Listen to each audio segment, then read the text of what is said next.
Hola, hola, soy Sergio Vélez Maldonado, les saludo y les doy la más cordial bienvenida a este nuevo episodio de nuestro podcast de Futuria, este espacio donde abordamos diferentes temas relacionados a la inteligencia artificial de la mano de expertos profesionales en la materia y que día a día se va constituyendo realmente una fuente de información en lo personal, espero de mucha utilidad para cada uno de ustedes que nos siguen, que nos escuchan, que se suman a nuestro proyecto.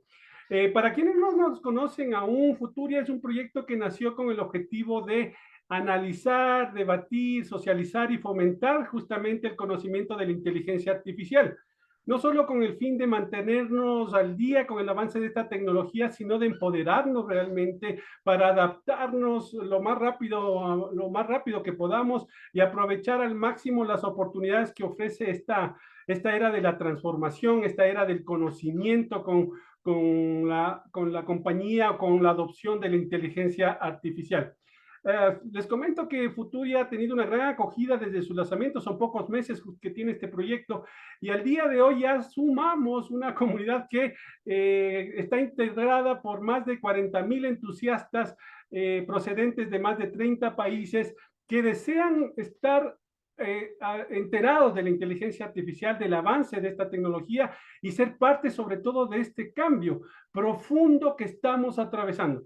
Eh, Nosotros como personas y como profesionales tenemos que adaptarnos lo más rápidamente posible a esta tecnología porque realmente está transformando las dinámicas gubernamentales, organizacionales, personales inclusive, y mientras más rápido lo hagamos, mejor podremos comprenderla y mejor podemos aprovechar sus beneficios, sus ventajas, porque tiene muchas ventajas y beneficios, obviamente tomando en cuenta siempre los riesgos, las consideraciones que hoy en día muchos expertos, muchos profesionales nos ayudan, nos entregan justamente alertas sobre este tema y obviamente nosotros tenemos que discernir, tenemos que tomar en cuenta todos estos factores que de alguna manera inciden en un impacto de alguna manera negativo con el tema de la adopción de la inteligencia artificial. Así que para todo esto nosotros contamos justamente con la experiencia, contamos con este espacio para seguir fomentando, para seguir ayudándoles y ayudándonos en el descubrimiento de la inteligencia artificial. Así que pónganse cómodos, tomen un café, su bebida favorita y acompáñenos en nuestro podcast del día de hoy. Sin duda alguna, la inteligencia artificial es un tema de moda, pero no se trata de algo nuevo y pasajero, no necesariamente es por eso que está de moda, sino porque esta tecnología tiene un poder transformador excepcional y se está constituyendo un recurso que que está cambiando y es clave en múltiples sectores y aspectos de nuestras vidas. Entender la inteligencia artificial, sus aplicaciones y sus implicaciones ya no son una opción, sino que se ha convertido realmente en un imperativo para todos nosotros. Por lo cual, el día de hoy vamos a abordar un tema totalmente de interés para muchas personas y es el gobierno o la inteligencia artificial, estrategias y desafíos en la era del conocimiento. Para esto, nuestro invitado especial el día de hoy es Ulises Moya, director de inteligencia artificial del gobierno de Jalisco, del país de México. Ulises es pionero en el campo de la inteligencia artificial dentro de la administración pública en este país. La experiencia y el compromiso de Ulises han ganado reconocimiento internacional. Algunos de sus proyectos han sido seleccionados internacionalmente, por ejemplo, por la Alianza Global para la Inteligencia Artificial, sus siglas GPAI en inglés del 2020, ¿no es cierto? En el año 2020. También participó en el Top 100 Global del 2023 del Centro Internacional de Investigación en Inteligencia Artificial, IRCAI, bajo el auspicio de la UNESCO, siendo seleccionado, quedando dentro del top 10 de los proyectos, así que Ulises cuenta con mucha experiencia. También en las soluciones de escalamiento de la GPAI 2023, reflejando sus contribuciones en el campo de la inteligencia artificial responsable y la ética en problemas del mundo real. Antes de su actual cargo, Ulises contribuyó con el grupo de inteligencia artificial de alto rendimiento del Centro de Supercomputación de Barcelona. Sus logros de investigación, más de 30 artículos publicados, lo han llevado a ser miembro del Sistema Nacional de Investigadores de CONACYT en México. Y finalmente, Ulises ha sido honrado con el diploma Juan Manuel Lozano por el Instituto de Física de la UNAM y con la beca Fulbright García Robles, brindándole la oportunidad con estos reconocimientos de colaborar con importantes organismos de la Universidad de Texas. Hola Ulises, bienvenido por haber aceptado nuestra invitación. Gracias y ¿cómo estás? Bien, estoy muy bien. Muchas gracias por la invitación. Estoy muy encantado. Espero se escuche bien y atento a contribuir en este espacio, ayudando a la comunidad a que se entere de las cosas que hemos hecho y de cualquier tema que vayamos a hablar. Muchas gracias. No, gracias Ulises por tu participación, siempre es importante. Bueno, conversábamos antes unos minutos antes de la importancia de su presencia, de compartir su conocimiento, sus experiencias, porque estamos recién entrando en esta era de la inteligencia artificial. Es relativamente nueva, pero con un crecimiento extraordinariamente exponencial, con un poder de disrupción tremendamente brutal, ¿verdad? Y el hecho de ir descubriendo justamente aspectos relacionados a la inteligencia artificial de la voz de ustedes, de los que están ahí, de los que han comenzado a experimentar, a generar proyectos, es importantísimo, mi querido Ulises. Eh, Cuéntame, quisiera comenzar preguntándote acerca de tu experiencia en el ámbito de la inteligencia artificial. Coméntanos un poquito al respecto. Bueno, yo fui entrenado en el área de inteligencia artificial por mi formación académica, específicamente en el doctorado. En ese entonces estábamos trabajando con redes neuronales artificiales. Estos son sistemas, bueno, más bien modelos matemáticos inspirados en las redes neuronales. Em, en ese entonces no mucha gente, más bien casi nadie, le apostaba a las redes neuronales porque tenían unos problemas de desempeño cuando los querías entrenar con más de dos capas, ¿no? Dos capas ocultas. Entonces, bueno, pues nosotros le apostamos a trabajar con estas redes aún así, pero con un twist matemático un poco interesante, que es usar ciertos números complejos, así se les llama. Y bueno, en fin, lo que importa es que eso nos permitía expresar objetos geométricos dentro en esas herramientas, ¿no? En las redes neuronales. Así fue como inicié y posteriormente continué ya con el tema de Deep Learning, que es la inteligencia artificial de ahora, en el Centro de Supercómputo de Barcelona. Ahí estuve en mi postdoc 2 años y trabajé con el grupo de alto rendimiento en inteligencia artificial, liderado por Ulises Cortés, mi tocayo. Y bueno, ese es mi breve inicio, por decirlo así, en el área de inteligencia artificial. Fui muy afortunado porque tuve mucho poder de cómputo en este centro de supercómputo, entonces pude hacer muchos entrenamientos en poco tiempo. Perfecto, Ulises. Bueno, hablas un poco de las redes neuronales, pero para quienes no conocen muy bien de qué se trata las redes neuronales, porque es muy importante dentro de la inteligencia artificial, cuéntanos un poquito en buen romance y para que entendamos todos rápidamente qué es una red neuronal. Bien, una red neuronal podríamos decir que es un modelo matemático y hagan de cuenta que es un modelo muy simple donde básicamente tenemos datos de entrada que podemos expresarlos como arreglos numéricos y lo que hacemos con esos datos de entrada es multiplicarlos por ciertos valores y luego le sumamos un valor. Es como casi una ecuación de una recta. No sé si esto sea más entendible para todos, pero la verdad es que esos son, ¿no? Son, digamos, unas funciones ahí y tienen además una particularidad matemática que es que tienen una parte no lineal. Bueno, en sí, la explicación simple es que son estos modelos matemáticos inspirados. Alguien empezó a estudiar cómo se pasaban los pulsos eléctricos y algunos químicos entre las neuronas y empezó a ver que se iban pasando como una especie, como hasta que llegaba a un umbral, realmente accedía al siguiente, le pasaba ese pulso a la siguiente neurona. Entonces, el equivalente de eso en la matemática es lo que hoy conocemos como las redes neuronales artificiales. Están compuestas de estos elementos que son las neuronas artificiales y también por capas, así se les llama, que nos permiten agrupar esas neuronas para que hagan ciertas tareas interesantes. Yo creo que pueden encontrar muchos videos muy bonitos donde se muestran animaciones y demás, pero yo creo que es importante que sepan cuando se hable de inteligencia artificial desde mi punto de vista, saber de cuál hablan. Entonces, en lo particular, yo me formé en este tipo.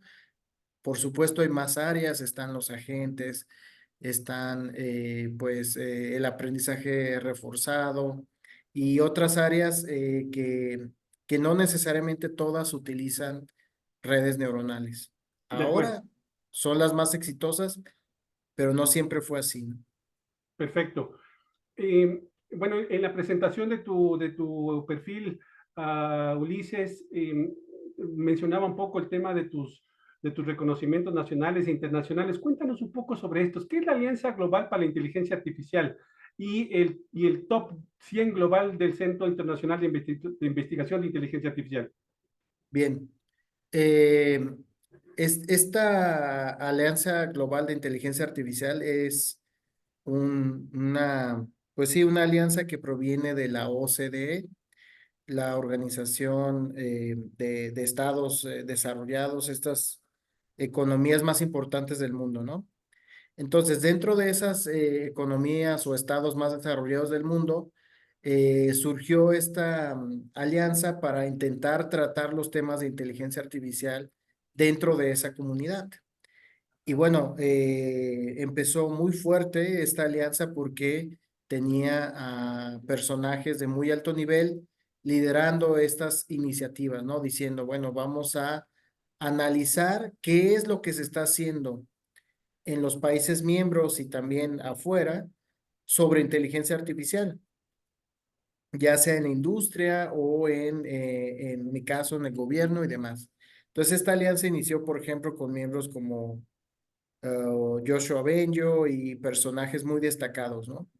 Y empezaron a hacer comités dentro de esta iniciativa y una de las primeras tareas a las que se enfocaron fue analizar cómo estaba el ecosistema de inteligencia artificial y lanzaron la propuesta para ver cuáles iniciativas estaban tomando en cuenta la parte responsable.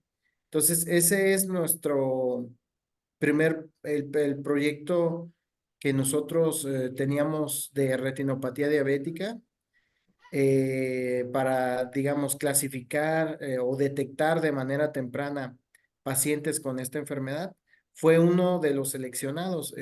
Fueron más de 200 proyectos a nivel mundial y fue uno de los, creo que fueron como 20 seleccionados en el mundo y pues fue destacado porque tenía esta parte de desarrollo responsable, ¿no? Esto podría sonar algo raro, pero hay muchos modelos que no lo son y eso al final nos distingue de los demás cuando nos preocupamos por ciertos detalles al momento que vamos a aplicar. Por ejemplo, ¿qué detalles hacen que un proyecto de esta naturaleza sea responsable en el contexto de la inteligencia artificial? Y cuéntanos un poquito el proyecto de la rinopatía diabética, porque Sí, ¿qué función cumple la inteligencia artificial justamente en este proyecto?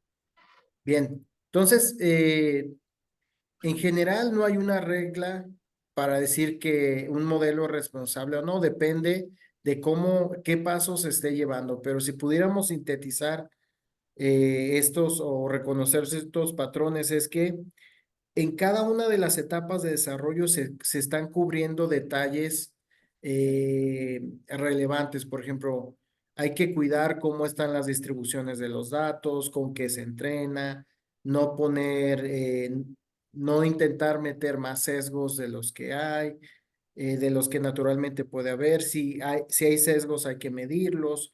Estos sesgos son, por ejemplo, si se tiene un dataset, imaginemos, de personas, un sistema que necesita clasificar personas sanas o enfermas, si se meten, supongamos, 98% de imágenes o de pacientes enfermos y solo un 2% de sanos, entonces el modelo podría aprender que la mayoría de imágenes tienen enfermedad y es solo porque la muestra de la que pusimos está muy desbalanceada, ¿no? Todos esos detalles van sumando para que el modelo sea más robusto o no. Una de las buenas prácticas que, por ejemplo, no se siguió en muchos lugares del mundo fue cuando se intentaron hacer estos modelos de COVID para detectar COVID, por ejemplo, con placas de rayos X. Estos modelos pues salían en los periódicos, salían así, pero no se aplicaron mucho en los hospitales. Y hay una publicación muy interesante de Nature donde engloba, bueno, o estudia 2000 de estas publicaciones y analiza que no hicieron unas pruebas, pues, robustas o responsables, que era, bueno, si ya entrenaste con tu dataset, pues pruébalo con un dataset externo para que puedas ver cómo funciona. Esa práctica aquí con nuestro modelo lo hicimos. Entrenamos con datos que no eran de Jalisco y probamos con los datos locales y le fue muy bien. Esto no pasó así al inicio, pero nos dimos cuenta de que no estaba bien y fuimos corrigiendo los modelos hasta que pudimos lograr pues este desempeño, ¿no? Eso es más o menos lo que distingue. Un poco para ampliar o poner más en contexto, básicamente la responsabilidad se traduce también en el tema del manejo de los algoritmos, es decir, cómo trabajas toda esa, Sí. perdón, todo ese conjunto de información con algoritmos que de alguna manera cumplan en los objetivos que tú estás mencionando, evitar los sesgos, evitar un poco los problemas de discriminación, en fin. Y obviamente eso conlleva tiempo, conlleva esfuerzo, mucho análisis estadístico, matemático. Realmente hay un trabajo por detrás muy fuerte, ¿no? Sí, así es. Nosotros, bueno, pues no solo lo hice yo, somos un equipo de trabajo aquí.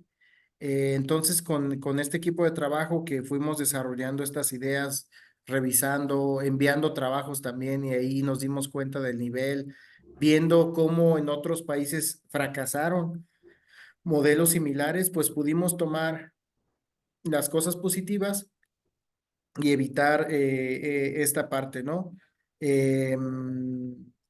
Definitivamente la parte responsable es que eh, tomes en cuenta todos esos detalles finos que llevan tiempo y demás, y que si tienes algún problema, pues lo intentes solucionar con las herramientas adecuadas, que conozcas los límites y que no digas que puedes resolver todo el modelo, cosas así, ¿no? Bueno, a veces se piensa que pueden resolver cualquier cosa, ¿no? Supongamos que alguien malintencionado pone una imagen en este modelo de esta enfermedad que se llama la retinopatía, de una silla o de un gato. Pues estas imágenes, nuestro modelo ni ningún otro en el mundo dice, ah, no es lo que me entrené, es un gato. No, eso no pasa. Entonces tenemos que tomar medidas para que si llega una imagen que no tiene nada que ver, pueda salir, ¿no? Entonces tomamos esas medidas para que fuese más robusto y por lo tanto más responsable. Quiero comentar brevemente, esta enfermedad de retinopatía diabética, no, pues es muy común en el mundo, es la primera causa de ceguera en edad laboral y está asociada exactamente a la diabetes. Así como la gente, yo creo que es más común que vea que la piel a veces se daña por la diabetes o incluso hay hasta amputaciones. Bueno, también se puede dañar la vista. Esta enfermedad, si se detecta a tiempo, pues puede disminuir mucho, hasta en un 95%, la probabilidad de perder la vista. Entonces, para que tengan una noción lo importante que es esta enfermedad, no solo en México, sino bueno, en muchos lugares del mundo donde hay diabetes. Perfecto. Ulises, actualmente eres el director de inteligencia artificial del gobierno de Jalisco. Cuéntanos qué función cumple un director de inteligencia artificial en un organismo como esto. No es común realmente encontrar un director de inteligencia artificial, es un cargo, incluso una posición nueva que tanto en el sector público como el sector privado debería ya irse creando porque va a cumplir una función fundamental en esta etapa que se viene post inteligencia artificial. Entonces, cuéntanos un poquito qué funciones, cuáles son las responsabilidades del cargo, cuánto tiempo estás ocupando este cargo. Muy bien. Sí, para que estén un poco más de contexto, yo estoy dentro de la Coordinación General de Innovación de Jalisco, donde pues podríamos decir que nuestro jefe, Mario Arauz, es el CTO del gobierno. Entonces, como tú bien dices, la inteligencia artificial en el gobierno se puede ver desde muchos aspectos. Ahora está muy de moda, por ejemplo, la regulación, pero la regulación habitualmente la ven los legisladores, los diputados, los congresistas, y ellos quieren intentar sacar leyes, normas que ayuden a ciertas cosas, ¿no? Bueno, creo que esa es su intención. Y nosotros no estamos en esa parte, estamos en un área más técnica, donde así como en las empresas hay, digamos, soluciones que les llaman B2B, es decir, de negocio a negocio, pues este sería más bien como un de gobierno a gobierno. Otras áreas de gobierno, otras dependencias son, por decir así, nuestros clientes y nosotros les ayudamos a solucionar problemas porque no tienen a veces tiempo o habilidades o datos o una combinación de estas, ¿no? Esa es la principal actividad que hacemos. Apoyamos a otras dependencias para esto y nuestros... nuestro equipo pues yo diría que es prácticamente, no tiene una parte política dentro del gobierno, sino más bien una parte técnica. Entonces podemos, y lo hacemos, entrenar modelos, probarlos, eh, crear modelos, no solo usar algún modelo que alguien más usó. Hemos creado ya varios para cuestiones de medio ambiente, también para detectar agua para hacer predicciones. Entonces, todos estos modelos, eh, pues los tenemos que manejar desde un aspecto técnico. Entonces, esas son las tareas habituales que hacemos. Perfecto. Ayudamos mucho también con los procesos de digitalización, ¿no? Cuando las personas dicen, oye, yo tengo que hacer esto, no sé, miles de veces y hay forma de que les ayudemos, pues les aligeramos la carga de trabajo, sobre todo. Vale.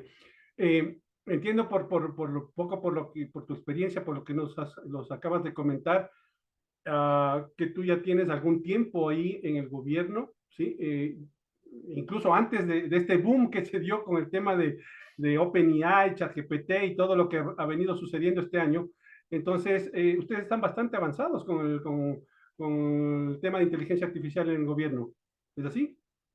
Sí, nosotros empezamos hace cerca de 5 años, tal vez un poco más, Ah, ya. en esta oficina y ya estaba, bueno, en mi área, pues ya estaba muy fuerte, pues tal vez no era, ya después de que pasó lo del chat GPT, parecía que había explotado otra vez, pero ya hubo mucho interés, ¿no? Por las capacidades que mostró. Entonces, ya hace ya se tenía una visión de que la inteligencia artificial era importante, por eso se creó el puesto. Yo en ese entonces no estaba en México, o estaba en Barcelona. Cuando regresé por motivos personales aquí a México, pues me ofrecieron el trabajo y pues yo venía de hacer eso allá y pues muy encantado de de ayudar colaborar. y de tener, y logramos hacer un equipo de personas de muy valioso. O sea, eso fue muy, muy, muy bueno, ¿no? Sin el equipo de trabajo que tenemos, no hubiésemos hecho tantas cosas ni los reconocimientos que tenemos ahora. Es interesante porque normalmente, claro, eh, la adopción de la inteligencia artificial dentro de la administración pública debería ser visto desde el punto técnico. ¿Por qué? Porque en el sector público, si lo ves desde el ámbito político, las personas del equipo pueden ir cambiando y de alguna manera eso afecta cualquier proyecto, cualquier planificación en cualquier ámbito, ¿no? No solo el tema de inteligencia artificial. Así que eso realmente es uno de los factores fundamentales, yo creo, para implementar una adopción de estrategia de inteligencia artificial en cualquier organización del sector público. Ahora, dentro de esto, uno de los objetivos estratégicos y fundamentales es justamente el adoptar una estrategia para la implementación de la inteligencia artificial. El gobierno de Jalisco cuenta con una estrategia de adopción de inteligencia artificial como tal, ¿ya? Mira, hay un par de iniciativas. Como nosotros vemos los problemas más vinculados dentro del gobierno, Ok, pero no son los únicos. Hay problemas que son de la industria, de regulación y demás. Entonces hay otra secretaría que se llama de innovación, que ellos llevan más ese tipo de agendas hacia afuera. de acuerdo. Es decir, llevan una especie de, pues sí, de estrategia y ya estábamos participando en ella en los primeros años, pero luego pasó lo del COVID y realmente ese equipo de trabajo que se había hecho para crear la estrategia se vino un poco, se diluyó, ¿no? Vamos Perfecto. a ponerlo así. Entonces, ahora está en proceso la formalización de esa estrategia. Y hay que recordar que nuestro periodo de gobierno se termina en este año. Entonces, ojalá alcance a estar. Por nuestra parte, estamos evaluando si hacemos una estrategia interna, es decir, Claro, claro. que englobe las acciones de, del gobierno, del tipo de poder ejecutivo, ¿no? O sea, de la parte de la del gobernador y sus oficinas, ¿no? Entonces, va por ahí. Nosotros quisiéramos ver si podemos trabajar en ese tema. Todavía lo estamos discutiendo internamente, pero ya tenemos algo de experiencia con eso. Bueno, los componentes de la estrategia que nosotros consideramos, uno ya lo mencionaste tú, que son las personas, el equipo de trabajo. Otro es la parte de cómputo, ya sea en la nube o así le dicen on-premise, o sea, en tu sitio. Y la otra parte importante son los datos, su calidad, ¿no? Nosotros creemos que podríamos tener una estrategia basada en esos tres ejes. Lo hemos hecho, pero no lo escribimos así, pero ya tenemos equipos de cómputo de primer nivel. Al inicio de cuando empezamos, compramos un servidor para el número de personas que tenemos estuvo bien y recientemente nos llegó una donación de parte de NVIDIA y de otra organización que se llama eh, Latinos en Inteligencia Artificial. Y digamos, entre eso se hizo la gestión, también participó un poco el doctor Gilberto Ochoa.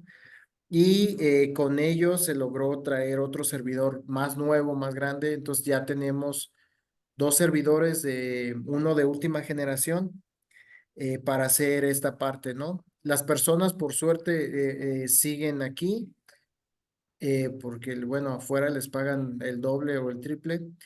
Entonces, hay que hacer un buen equipo de trabajo, o sea, tenerlos con retos y demás. No todo es el dinero para muchas personas. Así es. Eh, y la última parte de los datos, eso sí que ha sido algo que es complicado porque hemos intentado crear herramientas para que se mejore la calidad de los datos usando la misma inteligencia artificial. Perfecto. Entonces, esas estrategias, como te dije, tienen varias aristas, no solo estas técnicas, sino también cuestiones de derechos humanos, de evitar sesgos de la parte ética, Temas de género. regulatorios. Sí, sí. Entonces, em, había, por ejemplo, una estrategia en México, pero no era oficial, o sea, decía hacia una estrategia. Se creó hace algún tiempo ese documento, pero pues no tenía esta connotación oficial. Ahora veamos a ver si en lo que queda del gobierno se puede lograr hacer tanto la que te comenté, que llevaba la Secretaría de Innovación, como la de nosotros, que es un poco más interna. Eh, Justamente te iba a preguntar un poco el tema de los obstáculos, ¿no? Muchos informes de Naciones Unidas, Fondo Monetario Internacional y otros índices justamente con relación a inteligencia artificial hablan de esa disparidad que hay entre el norte global y el sur global, entre todos los países emergentes, las economías en desarrollo, donde nosotros no podemos aprovechar justamente todas las bondades de la inteligencia artificial producto de nuestra estructura, ¿no es cierto?, social, económica de nuestros países, no contar con infraestructura tecnológica, que es un tema muy importante, el tema de los datos, el tema del capital humano, que es un problema bastante sensible, justamente porque hay fuga de cerebros a los países donde realmente están consumiendo y están en este tema. Hay muchas variantes. ¿Cómo ves tú este desafío que tenemos que enfrentar los gobiernos o los países en desarrollo, en países emergentes? Bueno, sí, exactamente estos estudios que mencionas, pues yo creo que tienen la razón, o sea, no, si no tenemos mucho poder de cómputo, pues no podemos entrenar nuestros propios modelos, si no tenemos acceso, hay muchos ejemplos, yo creo que los que pueden estar viendo este podcast aquí contigo, yo creo que ya han visto ejemplos donde entrenan modelos con datos hasta de un cierto tipo de color de piel y luego los prueban aquí en Latinoamérica y fallan más, ¿no? Esto no es algo que tal vez hagan a propósito, pero digamos, pasa. Entonces, lo que podríamos hacer es nuestros modelos para nuestros problemas. Te voy a poner un ejemplo. Supongamos en este estado, han escuchado hablar del tequila, todo eso. Bueno, pues desde aquí, de Jalisco, ¿no? Hay una planta que se llama agave Ajá. y pues nosotros hicimos unos modelos para detectar agave con imagen satelital, ¿no? Es una innovación. Pero ¿quién más los iba a hacer? ¿Quién más le importa el agave? O sea, entonces, Claro. si no tenemos acceso a buenas imágenes de satélite, que son los datos, quién las etiquete, luego este poder de cómputo que es bastante, o sea, estos, si lo hubiésemos comprado en tiempo en la nube, serían mm, cientos, yo creo que ya cientos de miles de dólares que nos hubiésemos gastado bueno, en ese y en más modelos, ¿no? Entonces, sí, es un problema real y se puede agravar todavía más porque eh, los nuevos modelos de lenguaje necesitan ya un poder de cómputo muy, muy alto, ¿no? Estar dedicados a eso y no, yo no hay mucha infraestructura de ese tipo como tú dices, en el sur global, ¿no? Quien podría tener tal vez sería un poco Brasil, que lo usa para Petrobras, que hay una lista de, de cómputo, o sea, digamos, cuando decimos que se hace supercómputo, hay una lista de 500 cada dos veces al año 500, las 500 máquinas que pueden operar, pueden hacer más operaciones por segundo, ¿no? La última que salió solo de Latinoamérica estaba Brasil y Argentina. Entonces, y no todas esas máquinas sirven para hacer estos grandes modelos. Hay algunos que son máquinas que se enfocan más en otra tecnología que igual hacen muchas operaciones, pero no son para hacer inteligencia artificial, ¿no? Entonces, sí tenemos un rezago real en esa infraestructura, como dices, en personas. Había un estudio reciente que decía, bueno, aparentemente ya muchas personas saben qué es la inteligencia artificial, pero no están especializadas. Entonces, había un índice que creo hace poco sacaron de países o ciudades, no me acuerdo, donde justo enfocaban en eso, ¿no?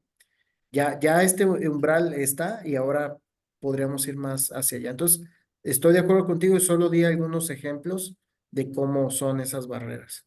El índice, un poco para hacerles referencias, del índice latinoamericano de inteligencia artificial, que lo hicieron en Chile, que hubo un lanzamiento incluso en CEPAL, un poco haciendo el análisis de los países de la región en cuanto a inteligencia artificial. Es un informe bastante completo, bastante interesante, que sienta las bases de una línea de base, ¿no? Para poder ya comenzar a regirse y a ver los avances que se puede ir teniendo. Sí que es interesante ese tema. Ahora, no sé si compartes conmigo, mi querido Ulises, yo soy de los convencidos que uh, para afrontar el tema de la inteligencia artificial, para afrontar todos estos desafíos que tenemos como países de esta región, debería tenerse un plan de inteligencia artificial regional. Es decir, mira tú todo el costo que significa para un solo país tener un poderoso centro de cómputo, ¿verdad? Que es algo que se puede realmente lograr si todos los países de la región invertimos algo de dinero para lograr realmente un centro de cómputo que nos beneficiemos todos, ¿no es cierto? Y los propios países, inclusive, con el tema de los datos, aportar para eliminar todos esos sesgos que de alguna manera estamos expuestos porque adoptamos modelos que no necesariamente son aplicables o efectivos acá para la región, porque toman datos justamente de los países donde se elaboran estos modelos, Estados Unidos, Europa, etcétera, etcétera. Entonces, ¿qué opinión te merece esta opinión? Bueno, sí, no, eh, estoy totalmente de acuerdo. Hay unas estrategias ya, esto es lo que podría agregar. Nosotros estuvimos en un foro del CAF, Banco para Gobiernos, y la UNESCO en Chile, precisamente en Santiago. Estuvimos en un primer foro donde, bueno, querían, uno de los objetivos de este foro de ética, de inteligencia artificial, era pues ya empezar a hablar de, pues, de nuestros modelos, de nuestra inteligencia artificial, como dices, regional y esto. En este evento, el CAF vi que firmó un convenio con República Dominicana para intentar pues lanzar un centro de supercómputo Así es, asociado a inteligencia así es. artificial. Son un poquito diferentes los centros generales de supercómputo, porque de eso sí hay, y los otros. Además, yo por mi formación, he estado muy metido en cosas de esto. Nuestros amigos que están en Sudamérica, principalmente, y algunos de aquí de México organizan eventos de supercómputo. Uno se llama Carla y hay una organización que se llama Scalac. Y ellos han hecho un reporte muy bonito donde muestran pues al año pasado, creo, o hace 2 años, cuál es la infraestructura reconocida en cada país, ¿no? Y cuando ha habido oportunidad, he intentado promover este estudio que hicieron estos compañeros, estos investigadores, para que las personas que toman decisiones se den cuenta de cuál es la urgencia real de esto, ¿no?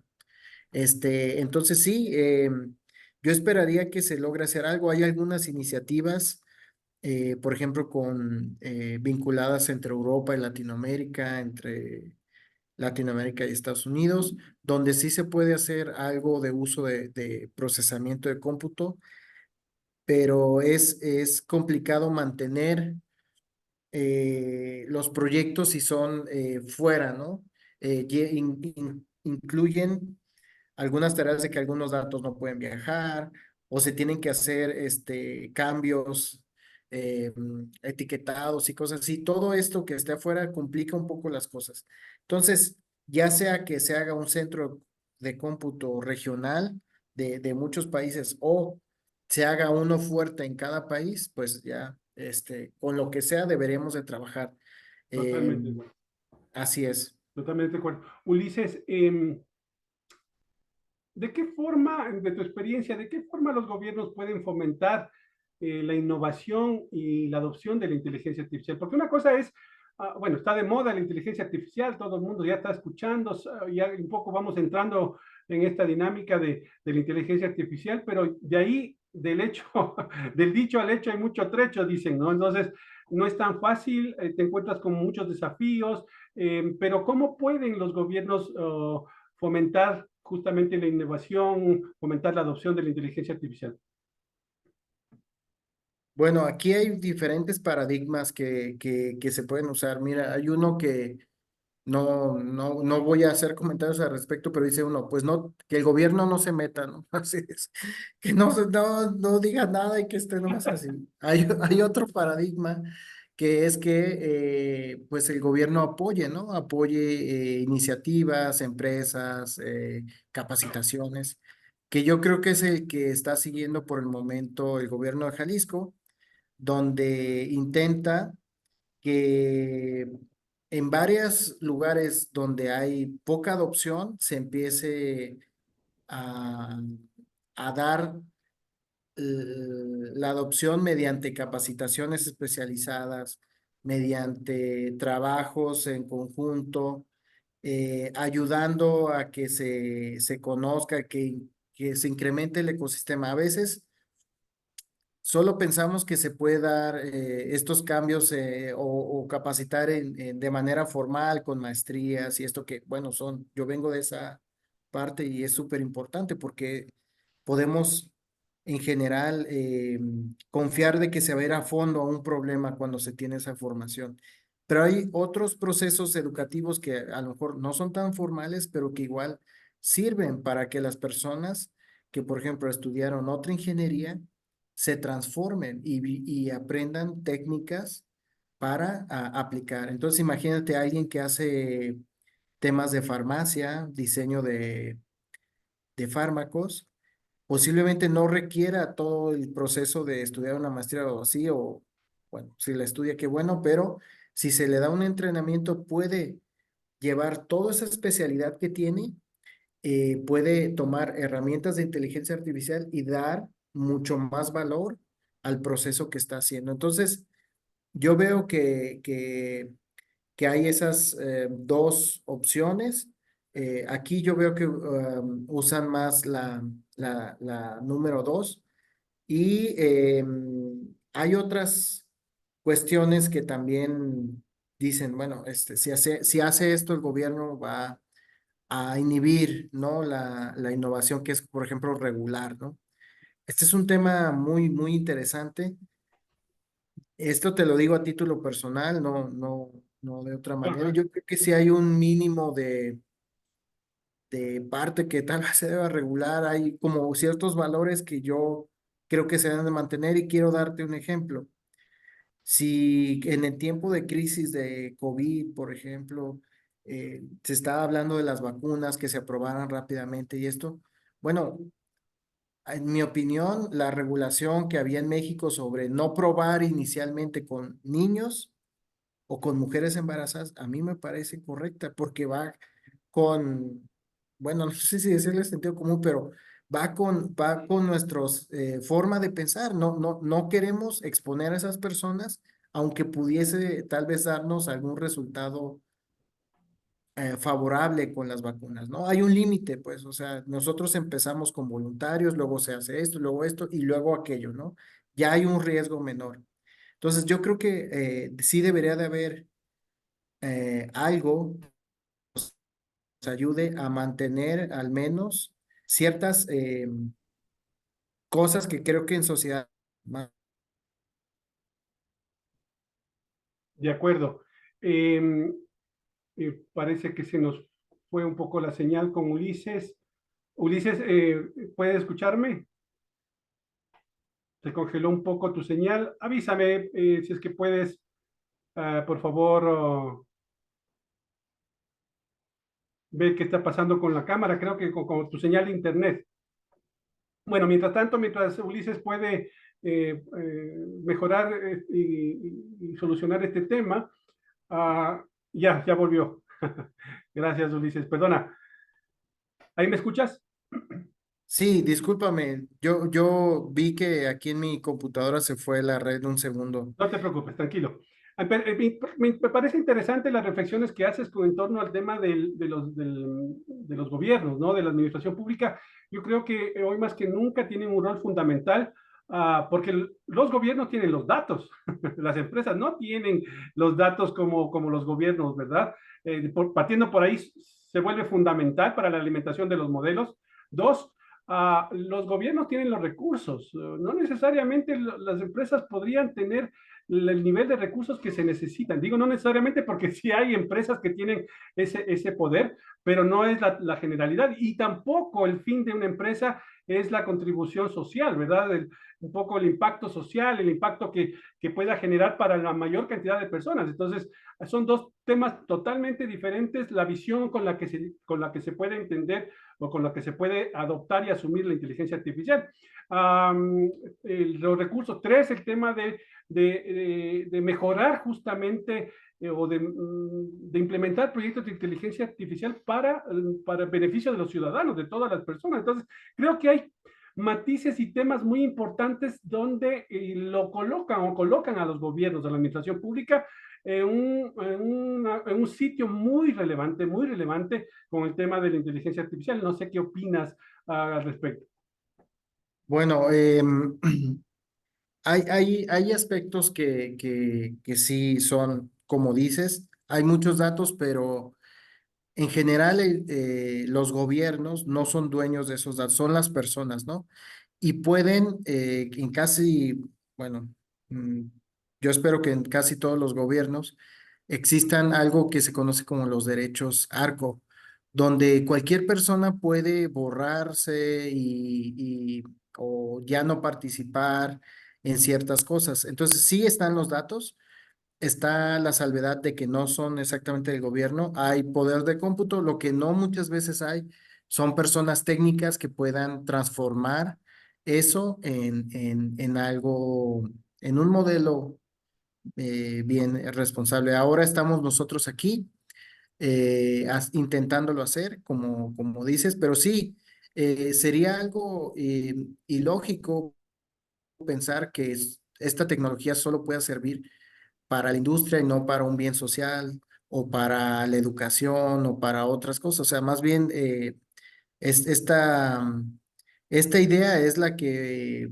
vamos, estamos intentando promover, que estos modelos sean usados con responsabilidad, con la parte ética y que además sean útiles para los procesos que son internos o los ciudadanos, que sería lo más importante. Entonces, solo comentaría esos detalles que matizan un poco como tú dices, los insumos, los recursos que hay dentro del gobierno. Perfecto. Mira que dentro del análisis que se hacía en estos, sobre todo el Fondo Monetario Internacional, eh, se me fue la idea, tenía el concepto. Bueno, cosas que pasan, ya me voy a acordar. Dentro del gobierno de Jalisco, ¿qué proyectos han priorizado con el tema del uso de inteligencia artificial? ¿Cómo les ha ido? ¿Cuáles han sido los resultados de estos proyectos? Bien, nosotros tuvimos la oportunidad de trabajar con el Banco de Desarrollo Internacional, y con el laboratorio de este banco que está en Washington Con el para BID. hacer el proyecto de retinopatía diabética, principalmente la captura de los datos. Perfecto. con otras instituciones locales de aquí. Entonces, como tuvimos ese apoyo, dimos prioridad a ese proyecto. También tuvimos otros proyectos medioambientales que nos pedían ayuda para que los procesos, los flujos fuesen más rápidos. Entonces, los modelos ayudaron para esas partes. Hemos también analizado algunas cosas del agua, sobre todo con imágenes satelitales. Y lo que hacen los modelos son tareas muy sencillas, donde a veces delimitan áreas o clasifican. Son cosas que ayudan a las personas más que las sustituyan. Y ya por último, otro tema que nos ha funcionado muy bien es lo que en algunos lugares llaman la transformación digital, que es que algún proceso que no era digital necesitaba apoyo para que se pasara de papel a digital, y nosotros hemos ayudado con algunos de ellos que nos piden muy puntuales, ¿no? Dentro del gobierno, ¿no? Entonces, hacemos estos modelos, les ayudamos a que las personas, por ejemplo, tecleen menos o solo revisen si lo que puso el modelo está bien y luego le den al botón que sigue, y si no está bien, pues ellos lo cambian. Son realmente esas tareas repetitivas y demás.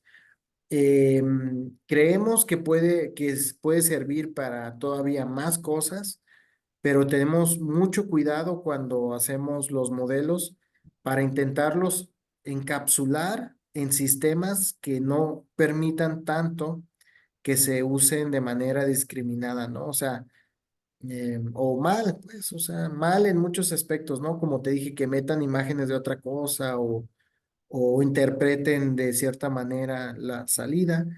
Intentamos, dentro de lo que se puede, evitar esos procesos. Esas son las prioridades que hemos tenido. También, tengo que decirlo, capacitar a personas. Hemos ya hecho un foro el año pasado para intentar capacitar servidores públicos, y ojalá tuviésemos tiempo para hacer otro en este año. Lo que pasa es que hay una época que hay elecciones en México este año, y creo que hay algo que le dicen como veda. Entonces, en esa época no estamos seguros si podamos hacer como el llamado para que vengan. Entonces, tenemos que hacerlo o antes o después, creo. Ulises, en cuanto a lo que mencionas, justamente el tema de la capacitación, la generación de los modelos, la preparación, la contratación, todo eso implica recursos y bastante fuertes, ¿verdad? Coméntanos un poco cómo han sabido gerenciar esto, gestionar estos recursos dentro del gobierno. Uno puede tener muchas ideas, pero al final del día uno tiene que discriminar y priorizar proyectos, priorizar equipos, priorizar personas, recursos, para que alcancen los presupuestos. Eso es una realidad para todos. Entonces, ¿cómo han sabido sobrellevar esto dentro del gobierno? Bueno, han sido casos totalmente diferentes. En algunos casos, pues nosotros ya estamos con un equipo de cómputo, ya tenemos las personas, entonces ese gasto es algo que ya se cubrió, ¿no? Lo que sí es que los datos no muchas veces vienen etiquetados o cosas de ese tipo. Entonces, cuando alguien nos proviene, nos dice, oye, necesito un proyecto, pues le decimos, oye, pues nosotros te podemos ayudar con esta parte, pero si, por ejemplo, para detectar agave no nos dicen dónde hay agave, que se confirme, pues. Entonces, ese proyecto se volvería muy complicado para hacerlo nosotros, porque no somos expertos en detectar agave. Entonces, necesitamos expertos temáticos que nos ayuden a las diferentes tareas. Ah, Datos etiquetados y demás. Entonces, uno puede ir decantando por proyectos donde sí hay estas condiciones de trabajo, y también prioridades, ¿no? Cuando estuvo lo de COVID, pues nuestra prioridad era esa, ¿no? Todo el tiempo estábamos haciendo modelos de series de tiempo para hacer predicciones a, no sé, máximo 3 semanas, un mes, donde pudiésemos saber, por ejemplo, la capacidad hospitalaria, cómo iba a evolucionar de acuerdo a los datos que teníamos. Entonces, eso sí que fue totalmente prioritario porque nos daba muchas ideas de qué hacer, o bueno, a los tomadores de decisiones les ayudaba a dar una idea de cómo estaba la situación y si necesitaban tal vez mover recursos, ¿no? Por ejemplo, de un municipio a otro o pedir ayuda de fuera, abrir otro hospital, cosas de ese tipo. Bueno, nosotros más que nada ayudábamos a hacer esos modelos, a tener una visión de los datos importantes de varias métricas y ayudarles a interpretar, por ejemplo, por qué, bueno, estos datos tenían cierto desfase, entonces les decíamos, ayudamos a mejorar las capturas de los datos. Hay veces que venían, pues, había muchos procesos que se llevaban pues, se empezaron a hacer de una manera muy rápida, ¿no? Entonces nos sentamos, hablamos con las personas para ayudarles, que no fuese tan pesado hacer eso con ciertas herramientas tecnológicas y pues eso en su momento, bueno, yo creo que en todos los países hubo equipos de datos de gobierno que estuvieron atendiendo la emergencia como prioridad uno, ¿no? Así es. Así es. Ulises, cuando hablas de los modelos, el tema de etiquetado es un tema sumamente importante, ¿no? Pero eso significa tiempo, significa esfuerzo, significa equipo. Sé que es bastante relativo. ¿Cuánto dura un proyecto o generar un modelo cuando alguno de sus clientes, otros gobiernos, ¿sí? Les piden algún proyecto en temas de inteligencia artificial? Claro, entiendo que ellos también contribuyen con su equipo de TICs, ¿verdad? Y de manera conjunta solucionan un modelo, pero ¿qué significa? ¿Cuántos recursos de personas involucra generar un modelo? ¿Cuánto tiempo toma generar un modelo solo para tener una idea? Sí. Mira, hay diferentes etapas. Nosotros, si tenemos la suerte, te pongo el ejemplo del caso de retinopatía. Nosotros todo eso lo entrenamos con datos públicos de Estados Unidos, especialmente venían de California, de Francia y de la India. Esos datos eran datos de imágenes de pacientes de esos países, ¿no? Ahí hay mucho riesgo porque pues puede ocurrir que haya sesgos por cuestiones médico-anatómicas, ¿no? Que al final tengan diferentes tonos, el fondo de los ojos, o sea, no se ve afuera en el ojo, ¿no? Sino se ve adentro, entonces son como tonos naranjas. Entonces, hay algunos médicos que me dicen, no, sí, esos tonos naranjas pueden cambiar de un país a otro, cosas así. Eso es lo normal, ¿no? Entonces, ahí hubo mucho cuidado con eso. Entonces, ese proyecto duró más de un año en que colectaran las imágenes, eh, este proyecto apoyado por el BID. Y pues intervinieron un montón de personas, unas muy dedicadas, otras no tanto, la verdad.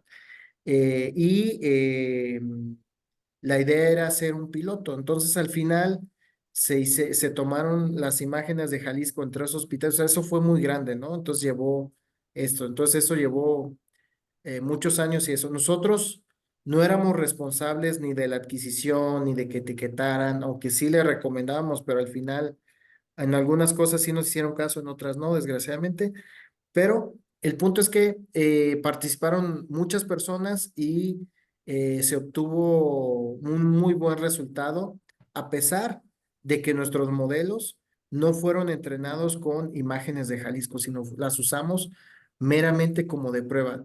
Si recuerdas, comenté el caso de lo de las rayos X y de COVID, pues justo ese problema queríamos evaluar nuestro modelo. O sea, entreno con unos datos que ni siquiera son del país y lo pruebo con datos nuevos, totalmente. Y le fue muy bien. Estamos por sacar una publicación al respecto sobre este desempeño. Justo estaba trabajando hoy en eso, para que se vea cómo le va así imagen a imagen, qué es lo que pasó con el modelo, con las etiquetas que pusieron los médicos y con eso. Ese es un caso extremo. Perfecto. Los casos más simples pueden ser del orden de semanas, porque nos piden una tarea muy, muy, muy simple. Por ejemplo, detectar en un campo de texto, en un PDF, el número del folio de arriba, ¿no? ¿vale? Entonces eso pues lo podemos etiquetar nosotros, etiquetamos dos o tres cosas para que el modelo sea mejor y ya, con esas pequeñas etiquetas, eh, ya tenemos para sacar un modelo y como eh, digamos que mucho del código se reusa, en un mes o en menos ya podemos tener una solución completa, funcional en la nube. O sea, en cuestiones tecnológicas, quienes sepan, o sea, dockerizada, o sea, escalable, con todas esas bonitas propiedades que tiene la nube de que si tú necesitas una llamada o necesitas 20,000, pues lo ponemos en esos sistemas para que se escale de manera automática y todo eso, ¿no? Generalmente no necesitan tanto poder de cómputo, pero los dejamos listos por si en un futuro se necesitaran. Todos estos procesos los vamos, o sea, nuestro código está documentado, todo eso, entonces eso también lleva tiempo, por eso digo que como un mes, ¿no? Vale. Ulises, cuando tú hablas un poco de datos, porque ahí esa es la materia prima, ¿verdad? Para la inteligencia artificial, los datos. En el proyecto del tema de rinopatía, cuando hablas de imágenes, ¿a cuánta cantidad de imágenes te refieres para poder tener un poco el contexto de esto? Bien, nosotros usamos estos datasets que tenían del orden de 80,000 imágenes, no todas las usamos, pero generalmente estos datasets, sobre todo los médicos, vienen muy desbalanceados. Tienen muchas imágenes. Toma en cuenta que esto es un proceso de tamizaje o cribaje, donde eh, los pacientes no tienen nada, ¿no? O sea, más bien aparentemente no tienen síntomas. Entonces no van porque tienen síntomas, sino van y les hacen el estudio para detección temprana. Entonces, en este tipo de estudios de detección temprana, que también se hacen en otras áreas médicas, la mayoría de pacientes afortunadamente no tienen nada. ¿Ah? No tiene, o sea, no está en el nivel más grave. Entonces, eso es positivo en varios aspectos, pero en términos de los modelos, pues hace que tengas un dataset muy, muy desbalanceado. Entonces, tuvimos cerca de esas imágenes y para nosotros era importante tener imágenes cercanas a la realidad. El dataset de Francia, por ejemplo, a diferencia del de Estados Unidos, venía muy, muy, muy curado, o sea, no había una imagen fea. Todas eran imágenes impecables. Bueno, solo había una imagen repetida que nos dimos cuenta porque pues somos un poco obsesivos pero venía con un nombre diferente, pero exactamente la misma imagen, ¿no? O sea, nos dimos cuenta por nuestros procesos. Ulises, Eh, perdona, cuando dices 80,000 imágenes y cuando comienza todo este proceso, ¿hay personas que las revisan uno a uno? ¿O Muy bien. y las etiquetas y las debes etiquetar una a una? ¿O hay un proceso con inteligencia artificial que los hace? ¿O ese proceso es el No, importante y no, lo hacemos las personas para poder discriminar? tiene que hacerlo generalmente una persona especialista en el área. En ¿Vale? nuestro caso, en estos datasets ya venían con las etiquetas, son parte de los datos públicos también las etiquetas y en algunos casos eran por consenso, eran tres pacientes, tres médicos que decían que era la misma tipo de etiqueta, ¿no? Vale. En otro dataset no era así, nada más nos decían, ahí está la etiqueta y no supimos bien. Es parte de los errores que puede haber en el etiquetado, sería ingenuo pensar que no hay errores.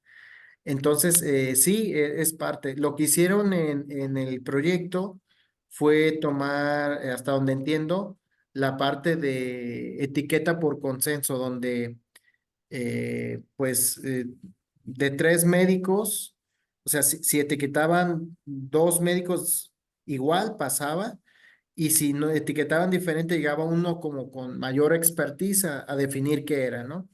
Algo así hicieron, no estoy seguro porque te digo, en esta parte yo no participé tanto, o más bien no participamos.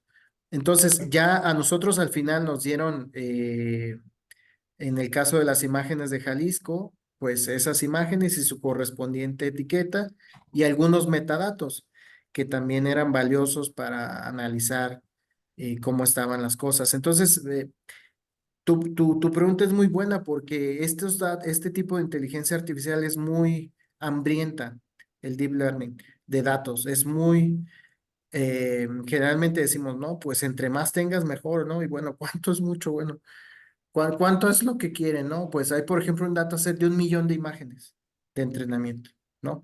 Pero bueno, nuestra experiencia nos ha dicho que dependiendo de la complejidad del problema son el número de imágenes.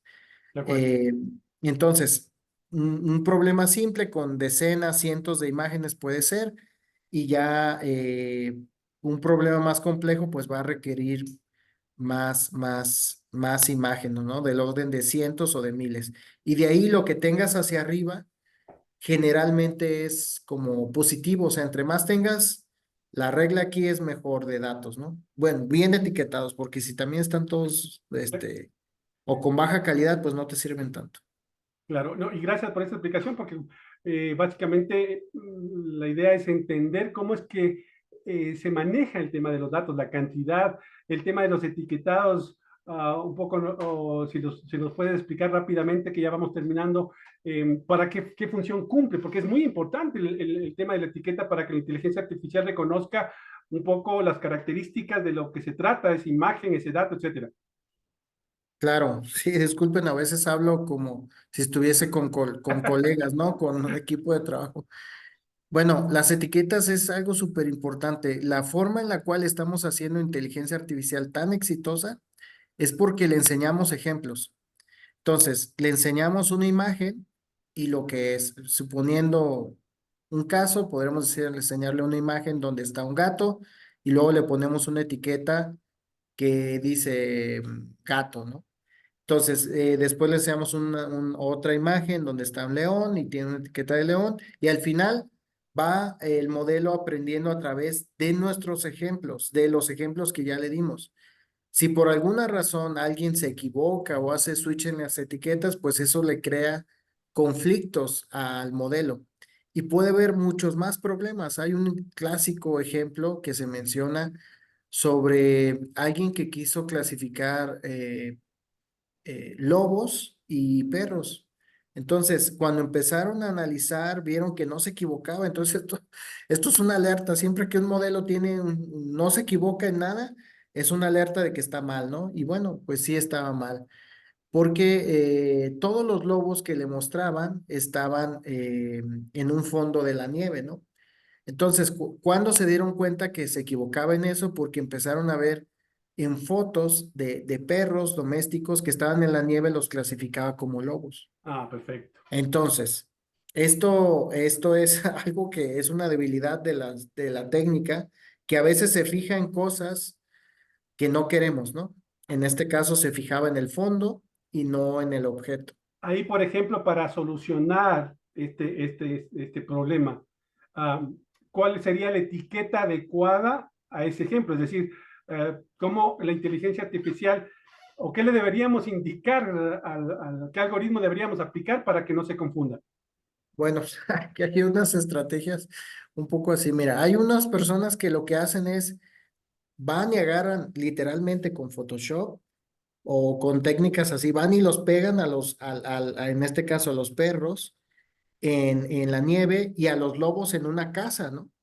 Ok, Porque casi nunca vas a ver un lobo en una casa, o sea, también por eso le atinaba, ¿no? Los perros están dentro de la casa, en un jardín, y los lobos andan ahí de manera salvaje. Entonces lo que quieres es que aprenda que hay fondos, que el fondo es irrelevante. de Entonces hay acuerdo. gente que lo recorta o ya cuando alguien se pone más sofisticado, pues dice, ah, pues voy a hacer una red generativa que me haga logos con fondos de casa, ¿no? Esa es otra opción. O le quitan los fondos. Exacto, esa es otra. Utilizar otra red, como ese es un ejemplo perfecto. No Perfecto. clasifiques, detecta. Detectar es diferente de clasificar. Entonces, o segmenta la imagen en este caso. También puede ser. Entonces, esa es una estrategia que se puede ayudar para evitar o forzar a la red a que se fije en lo que tú quieres o estar seguro que sí está viendo lo que los patrones que regularmente veríamos, ¿no? Es un muy bonito caso donde nos ayuda un poco a desconfiar de las redes. Yo soy muy desconfiado, pero también a entender cuáles son esas limitantes o oportunidades que hay para mejorar las redes. Gracias, Ulises. Finalmente, pues, te das cuenta que un poco no podríamos seguir hablando de este tema tan interesante.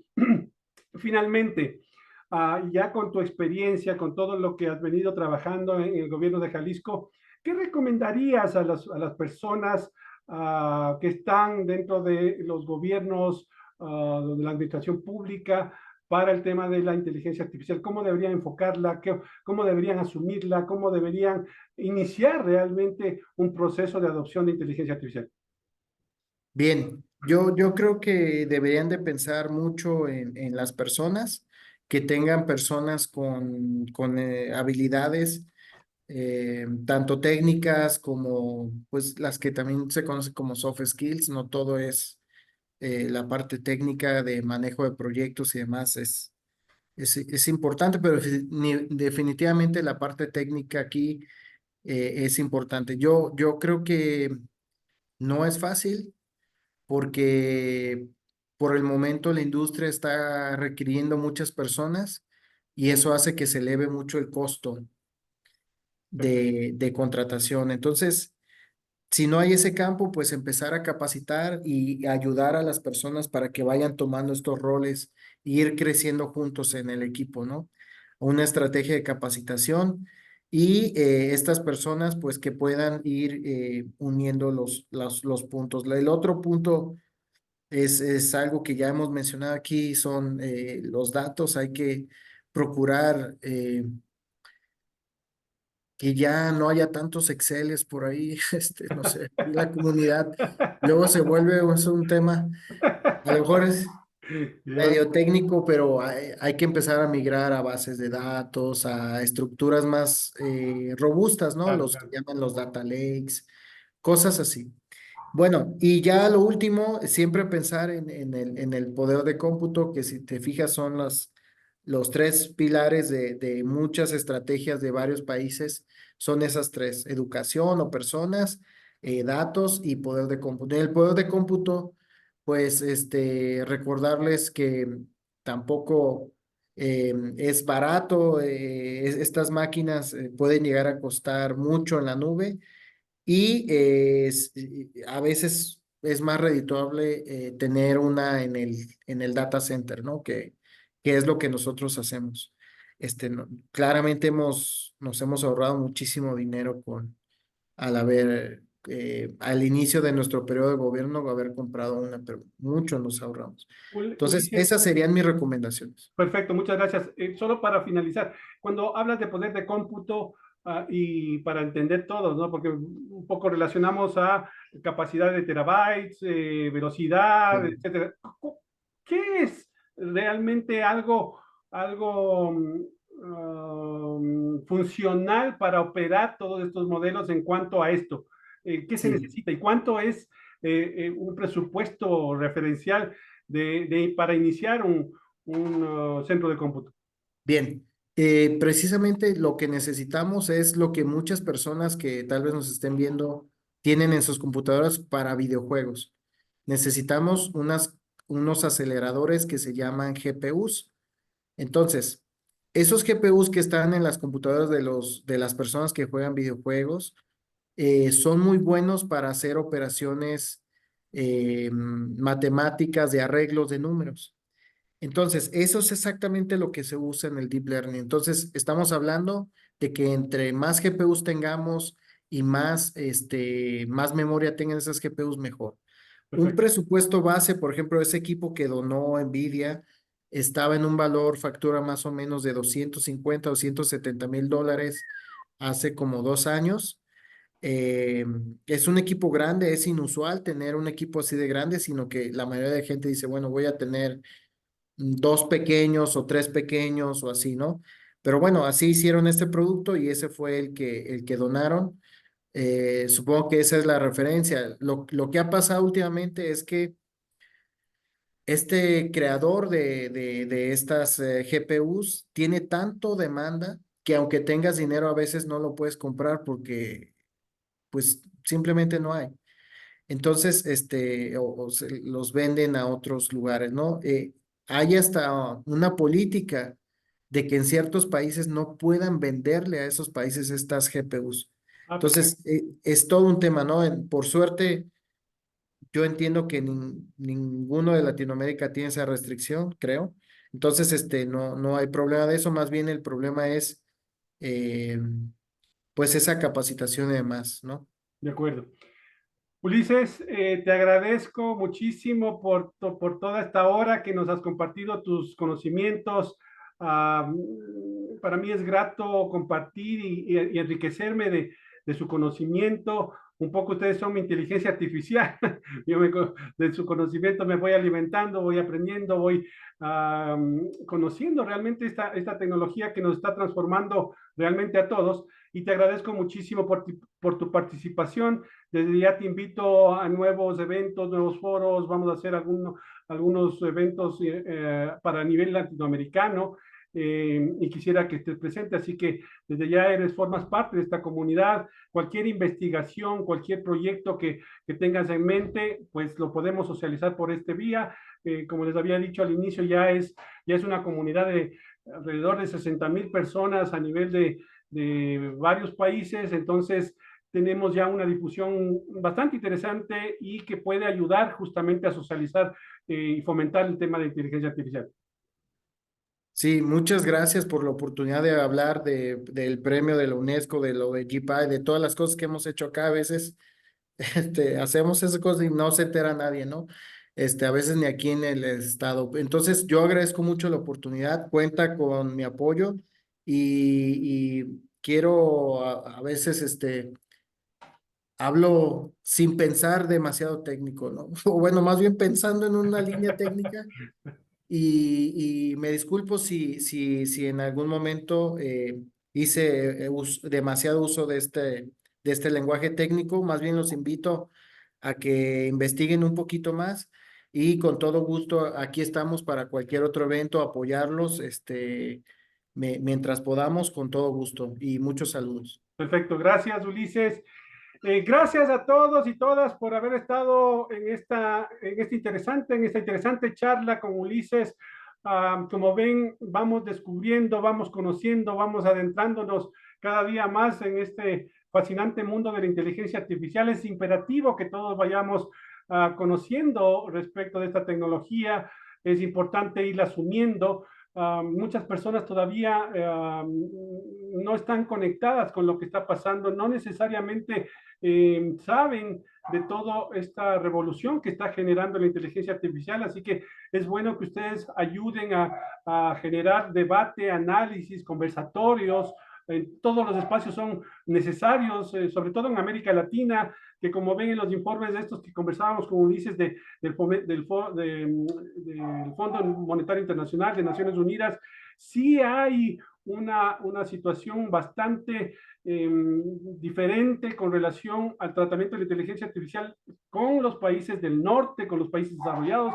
Y en América Latina nosotros debemos generar un cambio en esa tendencia y para eso hace falta la participación de la academia, de la sociedad civil, de las organizaciones gubernamentales, en fin. Entonces, gracias nuevamente, les esperamos en un nuevo episodio de Futuria y les invito a suscribirse en nuestra comunidad de Substack de Futuria, sigan compartiendo la información, sigan viendo las redes sociales, compartimos información bastante interesante. En lo personal trato de escoger dentro de todo este mundo de información que existe hoy por hoy, de tratar de escoger lo mejor, tratar de simplificar esa información para que ustedes la puedan entender mejor, para que lo puedan utilizar de mejor manera. Así que esa es mi función y mi trabajo. Así que les agradezco por siempre estar presentes, por estar compartiendo y por su interés justamente en la información que compartimos en Futuriam. Gracias y nos vemos en una próxima oportunidad.